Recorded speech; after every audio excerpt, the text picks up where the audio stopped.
에스겔 37장 1절부터 10절까지 같이 읽습니다.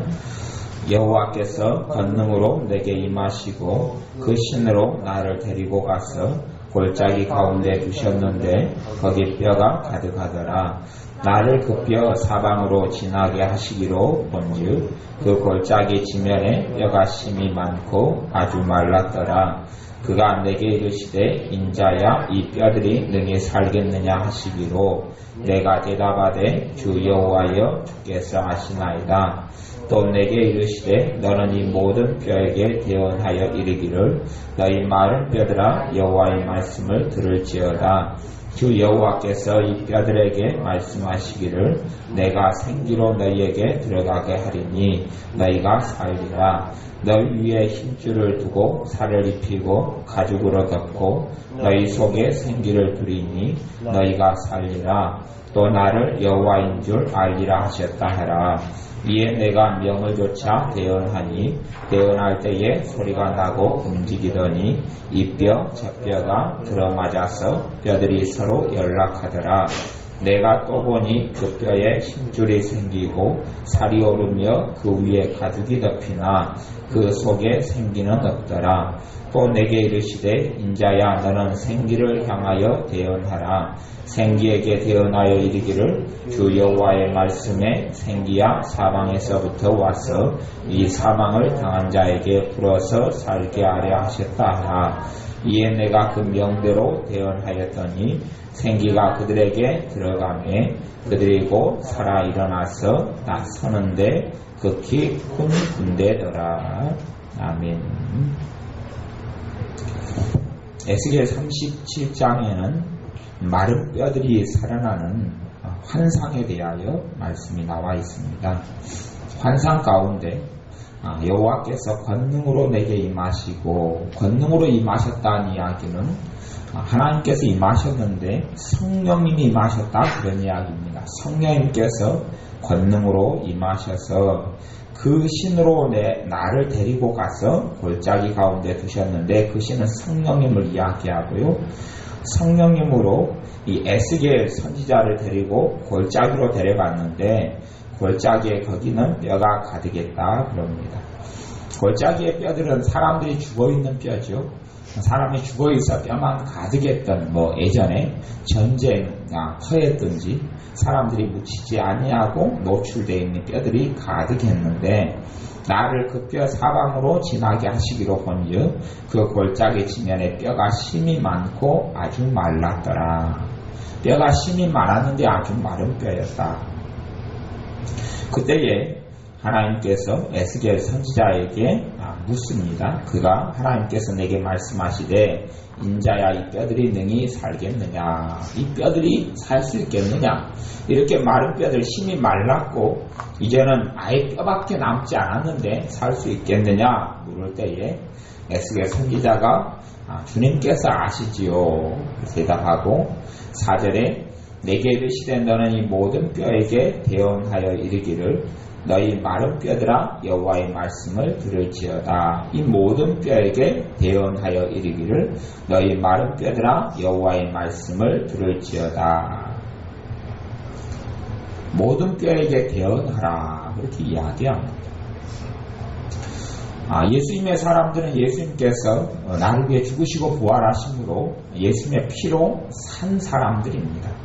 그래서 예수님의 피로 산바된 사람들은 자기의 인생과 삶을 사는 사람들이 아니라 주님께서 나를 통하여 이루시고자 하는 그러한 인생과 삶을 사는 사람들이지 자기가 계획하고 원하고 목적하는 삶을 살아가는 사람들이 예수님의 사람들은 원칙적으로 아닙니다. 아니고 주님의 참다운 사람이 점점 되어지고 성숙하고 성장하는 사람이 되어질수록 자기의 뜻과 계획을 이루는 사람이 아니라 주님께서 그 사람의 속 안에서 주님의 뜻을 이루어가는 사람이 되어져 가야 하는 겁니다. 또한 그렇게 되는 것이 바르게 성장하고 자라간 그리스도인이라 할 수 있습니다. 이 에스겔 선지자가 대언하라, 에스겔 선지자에게 뼈들에게 대언하라 그렇게 말씀합니다. 원론적으로는 그리스도인들은 그런 의미에서는 대언자들입니다. 대언자들이다. 하나님께서 하시고 싶은 말씀을 하나님의 자녀인 그리스도를 통하여 말씀하시는 대언자들이 그리스도인이 서 있을 자리고 하나님의 자녀들이 서 있을 자리입니다. 내 생각과 내 뜻대로 말하는 것이 아니라 주님께서 내게 주시는 말씀을 대언하는 사람들. 이 마른 뼈들아 여호와의 말씀을 들을지어다. 5절에 주 여호와께서 이 뼈들에게 말씀하시기를 내가 생기로 너희에게 들어가게 하리니 너희가 살리라. 뼈들에게 너희가 살리라. 이렇게 말씀합니다. 이제 일단은 11절부터를 먼저 봐보면 11절부터가 1절부터 10절까지의 마른 뼈들 골짜기, 마른 뼈들이 있는 이런 일들에 대한 해석을 하나님께서 해주시는데 11절부터 먼저 본 다음에 좀 더 봐야 됩니다. 11절부터 14절까지 같이 읽어보겠습니다. 또 내게 이르시되 인자야 이 뼈들은 이스라엘 온 족속이라. 그들이 이르기를 우리의 뼈들이 말랐고 우리의 소망이 없어졌으니 우리는 다 멸절되었다 하느니라. 그러므로 너는 대언하여 그들에게 이르기를 주 여호와의 말씀에 내 백성들아 내가 너희 무덤을 열고 너희로 거기서 나오게 하고 이스라엘 땅으로 들어가게 하리라. 내 백성들아 내가 너희 무덤을 열고 너희로 거기서 나오게 한즉 너희가 나를 여호와인 줄 알리라. 내가 또 내 신을 너희 속에 두어 너희로 살게 하고 내가 또 너희를 너희 고토에 거하게 하리니 나 여호와가 이 일을 말하고 이른 줄을 너희가 알리라. 나 여호와의 말이니라 하셨다 하라. 아멘. 이 마른 뼈들의 환상을 왜 보여주셨느냐 하면 이 마른 뼈들의 환상에 대한 해석이 11절부터 나왔는데 이 뼈들은 11절에 이스라엘 온 족속이라 그렇게 이야기합니다. 이 뼈들은 이스라엘 온 족속이라. 하나님의 백성들의 삶 속에 절망이 찾아왔습니다.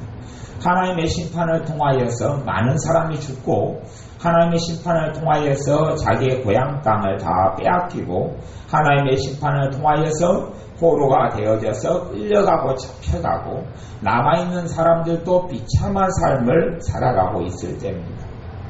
그런데 이 뼈들은 이스라엘 온 족속인데 그들이 이르기를 우리의 뼈들이 말랐고 우리의 소망이 없어졌으니 우리는 다 멸절되었다 하느니라. 그들의 삶이 너무나 암담하기 때문에 우리의 뼈들이 말랐다.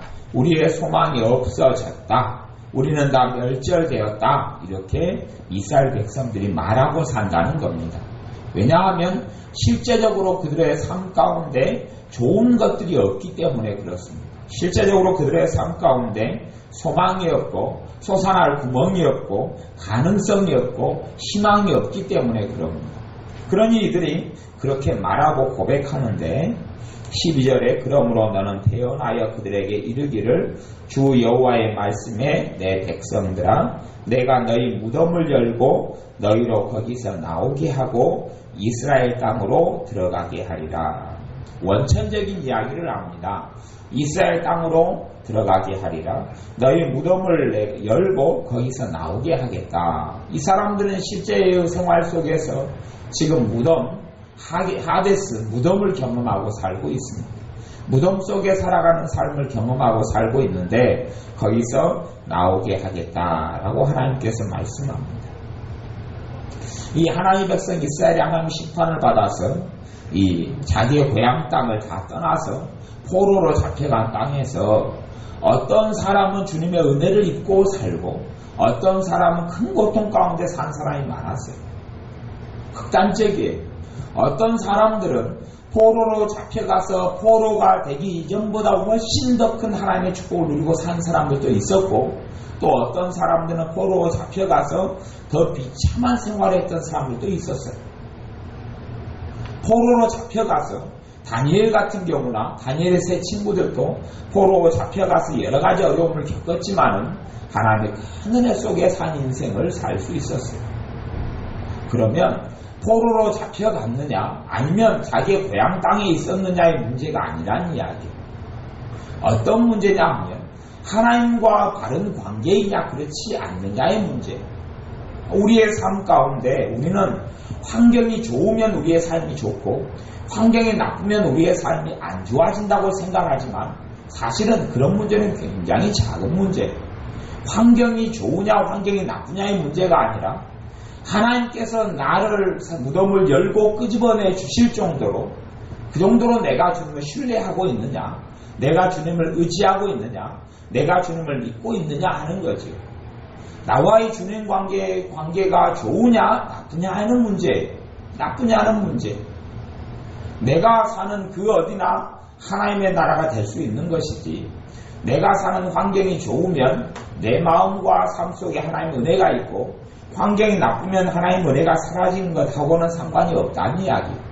어떤 사람들은 삶의 어려움을 많이 겪으면서 그렇게 이야기하는 사람들 봤어요. 자주 만나고 종종 이야기를 하기를 자기의 어려운 형편과 삶이 언제쯤 풀어지겠느냐 그렇게 이야기하는 사람들 많이 봤어요. 언제쯤 자기 어려운 환경과 눈물이 닦아질 수 있겠느냐 그렇게 이야기를 해요. 그래서 저는 그런 부분에 대해서 질문에 대한 답이 똑같습니다. 언제쯤이냐 하면 당신이 주님의 은혜를 누리고 살 때부터입니다. 당신에게 주님의 기쁨이 있고 당신에게 십자가에 대한 감격이 있고 주님의 평강을 누리고 살면 환경은 변화되기 시작합니다. 당신이 어떤 사람은 또한 내 자식들이 언제 변화되겠느냐 물어봐요. 그러면 자식이 변화되어 가는 것은 당신이 주님의 은혜 안에 더 깊이 들어오면 들어올수록 당신이 변화될 것이고 자식들에게 복의 근원으로서 좋은 영향을 끼칠 것이고 자식이 변화되는 것을 보게 될 겁니다 라고 이야기합니다. 환경을 사람들은 항상 탓하고 환경을 이야기하고 환경을 말하지만 사실은 주님은 환경의 문제가 아니라 너와의 나와의 관계의 문제고 너의 문제라고 이야기하는 것. 내 자신이 바르게 주님 앞에 서 있지 않는데 어떤 사람들이 작은 일을 맡기면 하나님께서 작은 일을 주시면 그 사람들은 원망을 하는 때도 있어요. 왜냐하면 왜 내게 작은 일을 맡깁니까? 왜 하나님께 작은 일을 왜 내게 작은 일을 맡깁니까? 왜 다른 사람은 큰 일이고 나에게는 작은 일입니까? 근데 그 사람은 뭘 모르는 게 있어요. 뭘 모르냐 하면 작은 일에는 걱정이 작은 걱정들이 있고 큰 일에는 큰 걱정들이 있어요. 회사에 회사원으로 다니는 게 좋을 것 같습니까? 회사의 사장님으로 있는 게 좋을 것 같습니까? 뭐가 좋을 것 같아요? 사실은 회사원으로 있는 게 사장님으로 있는 것보다 10배는 좋습니다. 10배는 좋아요. 다만 겪는 무게가 틀려요. 겪는 무게가 틀려요. 큰 일을 맡는 사람은 큰 어려움들을 가지고 있고 작은 일을 맡고 있는 사람은 작은 어려움이 있을 뿐이에요. 근데 많은 사람은 큰 자리에 있거나 높은 자리에 있으면 아니면 큰 일을 맡고 살아가면 행복하거나 좋을 줄로 생각하고 착각해요. 그것은 사실은 좋지 않아요.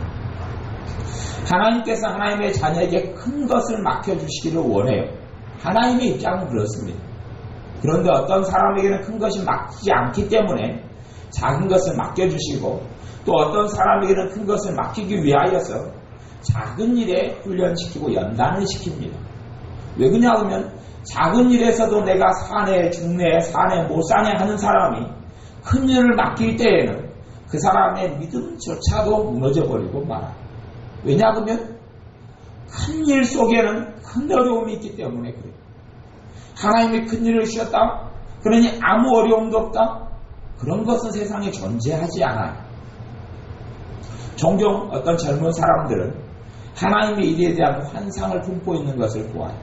하나님의 일에 대한 어떤 환상을 품고 있냐면 하나님의 일을 하면 항상 기쁘고 항상 행복하고 항상 만족하고 항상 잘되고 항상 감사하고 이렇게 생각할 줄로 알아요. 또 하나님의 일에 대한 환상이 하나님의 일을 하게 될 때에는 하나님의 일을 한다는 것은 주님의 고난을 동참한다는 것이고 주님의 고난을 짊어진다는 거예요. 사도 바울의 고백대로 그리스도의 남은 고난을 내 육체에 채우노라 했던 대로 주님의 고난을 채우는 거예요. 그런데 작은 일들에 대해서 고난을 채우지도 못하고 작은 일에 넘어지고 쓰러지고 안달복달하면 주님께서 큰 것을 사실은 줄래야 줄 수가 없어요. 왜 그러냐 하면 큰 일을 하다가 그 사람이 그 일을 이루느냐 못 이루느냐에 따라서 주님을 배반해버리고 말아요. 주님으로부터 돌아서버리고 말아요.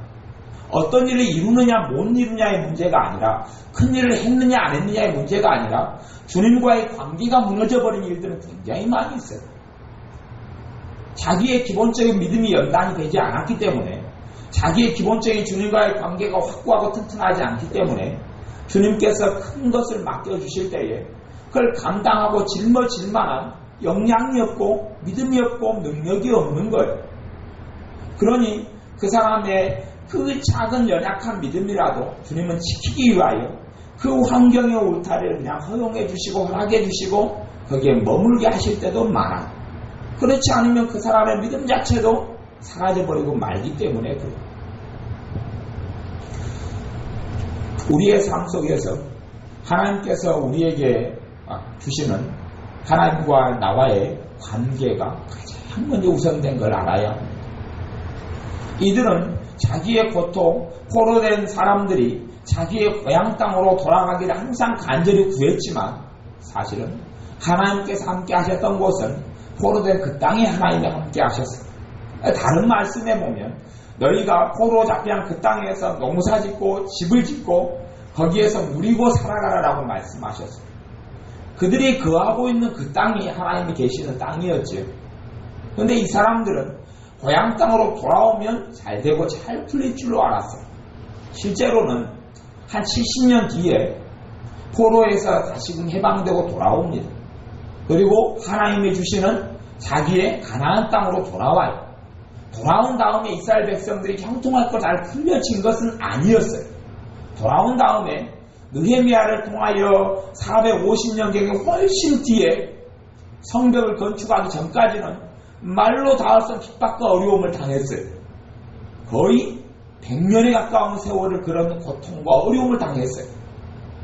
포로에서 돌아온다 할지라도 오히려 돌아와서 과거의 삶보다 더 못한 삶을 산 사람도 너무 많았고 포로에서 돌아온 다음에 주님을 배신하고 떠나간 사람도 너무나 많았어요. 너무나 많았어요. 그러니 실상은 내가 포로의 생활을 하느냐, 내가 고향 땅에 있느냐, 자유민이냐, 아니면 내 환경이 좋으냐 나쁘냐의 문제가 아니라 나와의 주님과의 관계가 바르냐 하는 문제. 그것이 사실은 점검되고 되어져야 돼. 그것이 되지 않으면 우리의 삶에 하나님께서 은혜를 주시고 어느 때에 축복의 문들을 많이 열어주실 때가 있는데 그 문들을 열어주는 것이 우리의 삶에 저주를 초래하게 되는 일은 너무나 많아요. 저주를 초래하게 되는 일은 굉장히 많아요. 때가 되면 하나님께서 많은 부요를 안겨주실 때에 하나님께서 하나님의 자녀가 주님을 섬길 때 어느 때 되면 문을 열어주시고 축복해 주시고 부요의 문을 열어주실 때들이 있어요. 그런데 그걸 통하여 그가 주님을 떠나게 되는 일들도 자주 있어요. 과거의 믿음이 유지되지도 못하고 현재의 믿음이 유지되지도 못하고 그리고 낙동강 오리알처럼 그의 믿음에서 미끄러져서 안 좋고 고통받는 세계로 들어가기도 해요. 심지어는 하나님의 일을 하는 사역자들이 목회를 하고 주님의 일을 한 다음에 그들의 과거의 신앙을 거의 다 잃어버리는 사람들도 많이 있어요. 신앙을 잃어버려요. 믿음을 잃어버려요. 구원받는 믿음을 잃는 사람은 드물겠지만은 실제로 그가 주님에 대해서 가졌던 처음 사랑과 처음 믿음에 대해서는 많이 실족하고 많이 잃어버리는 사람은 굉장히 많이 있어요. 그러니 그들의 믿음과 삶이 나의 믿음과 삶이 우리의 믿음과 삶이 준비되고 나의 믿음과 삶이 성장하고 성숙하지 않으면 어떤 것을 주님께서 맡겨주신다 할지라도 아무 가치가 없어요. 가치가 없어요. 일은 좀 해놓고 나는 주님과의 관계에 있어서 멀어져 버리는 사람이고 많은 일들을 맡기면 많은 어려움들이 생겨나기 때문에 그 어려움에 매여서 내 현재의 삶은 유지하고 살아가지도 못해요. 내게 하나님께서 믿음을 연단시키고 단련시킬 기회를 주시고 시간을 주실 때에 내 믿음이 후퇴되지 않고 퇴보되지 않고 성장하고 자라가도록 해야 돼. 이런 사망의 무덤 속에 있는 환경이나 또 마른 뼈들같이 된 환경에서도 하나님은 생기를 불어넣으셔서 우리를 소생시키시고 우리를 살게 하실 수 있어요. 그런 쪽으로는 환경의 문제고, 우리의 심령에, 메마른 심령에 하나님께서 생기를 주셔서 살게 하셔요. 생기를 주셔서 살게 하셔요. 이게 하나님의 뜻이에요. 그러니 에스겔 선지자를 통하여 하나님 백성들에게 그렇게 되어나게 하셔요. 하나님의 궁극적인 뜻과 종국적인 뜻을 이야기하셔요. 그러므로 사람들에게 위로를 주셔서 사람들이 믿음을 갖기를 원하시는 것. 사람들의 속에 하나님의 말씀에 대한 믿음이 없으면, 하나님의 말씀을 에스겔 선지자가 대언했는데 그 대언한 것에 대한 믿음이 없으면, 믿음으로 받아들이지 않으면 하나님의 말씀은 무용지물이 되고 말합니다. 하나님의 능력이 없는 것이 아니라 그 말씀이 그 사람에게서는 이루어지지 않는다는 이야기입니다.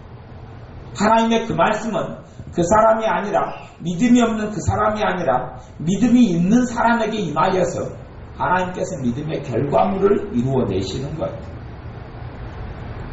우리의 믿음과 마음이 훨씬 더 넓어지고 커져서 작은 일들에 엎치락뒤치락하거나 작은 일들에 넘어지고 쓰러지는 그런 믿음과 수준은 다 넘어서야 돼요. 작은 일들에 있어서 연연하고, 작은 일들의 마음 상해하고, 작은 일들에 이렇게 엎어지고 넘어지고 이렇게 생각하고 저렇게 생각하는 수준을 넘어서지 않는다면 그건 항상 어린아이 수준에 있어요. 그러듯이 어떤 사람들에 대하여 성경에서는 항상 배우나 진리의 지식에 이르지 못하는 어떤 여자들이 있다, 이렇게 사도 바울이 이야기하는 것처럼 어떤 그 수준에서 자꾸 머물러 있는 것, 성숙된 수준, 영적인 어른의 수준, 또 자라간 사람의 수준으로 들어와야 돼. 그런 삶으로 들어와야 돼. 주님께서는 그런 은혜 속으로 우리를 부르고 그 속에 들어오라고 하는데 우리는 어린아이 수준에서 머물고 있는 거예요. 마음도 좁고 생각도 좁고 사고도 좁고 폭도 좁고 그 세계에서 살고 있는 거예요. 주님께서는 생기가 너희에게 불어서 너희가 살라라고 이야기해도 사실은 무덤에서 나오지 않는 사람은 나이지 주님께서 안 꺼내주시는 게 아니에요.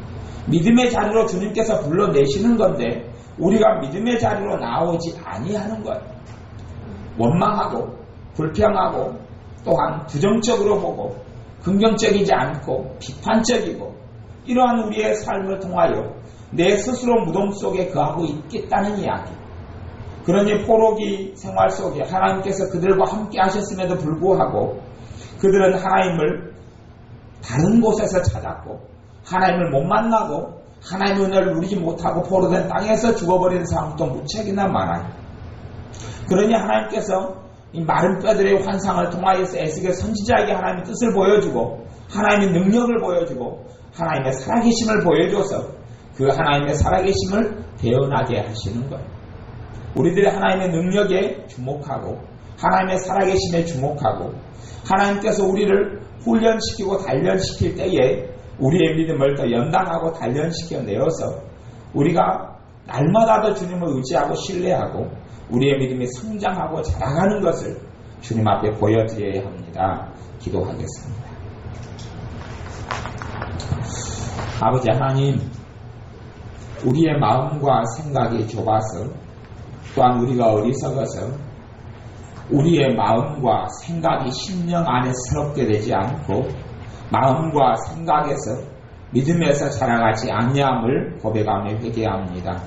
생각하는 것이 항상 어린아이와 같고 말하는 것이 어린아이와 같다가 장성하여서 어린아이의 일을 버려놓으라 말씀하시지 우리가 자라면서 어린아이의 말과 어린아이의 생각과 어린아이의 감정과 어린아이의 속 좁은 마음을 버리게 하여 주시고 성장한 마음, 성숙한 마음, 믿음의 마음이 되어져서 환경의 문제가 아니라 주님과 나와의 관계의 문제임을 알게 하시고 주님의 십자가에 죽으신 그 사랑을 받아서 누릴 수 있는 믿음의 사람들이 되게 하여 주옵소서. 주님의 기쁨과 평안을 믿음으로 받아서 누릴 수 있는 믿음의 사람들이 되게 하여 주옵소서. 예수님의 이름으로 기도하옵나이다. 아멘.